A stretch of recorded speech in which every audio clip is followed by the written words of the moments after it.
ஆடிப்பெருக்கு ஸ்பெஷலாக இனிப்பு பணியாரம் பார்க்கலாம். இது செம்ம டேஸ்ட்டாக இருக்கும். 1 கப் அளவுக்கு பச்சரிசி, அதில் 1/4 கப் அளவுக்கு உளுந்து, ஒரு 1/2 டீஸ்பூன் போல் வெந்தயம் சேர்த்துட்டு ஒரு 5 மணி நேரம் போல் நல்லா ஊற வச்சு எடுத்துக்கணும்.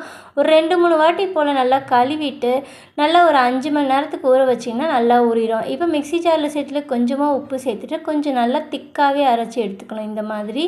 இப்போ ஒரு 6 மணி நேரம் போல் புளிக்க விட்டுருங்க.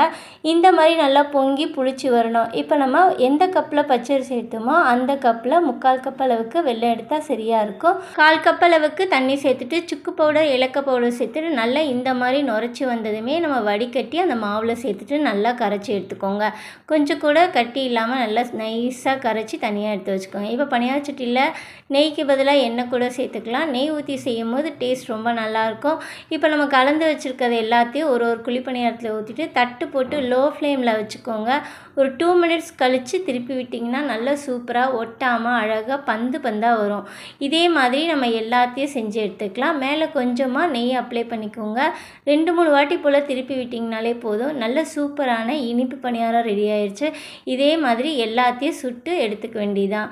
கண்டிப்பாக ட்ரை பண்ணி பாருங்கள். உங்கள் வீட்டில் ஆடி 18க்கு என்ன செஞ்சீங்கன்னு கமெண்ட்டில் சொல்லுங்கள். செம்ம டேஸ்ட்டாக இருக்கும்.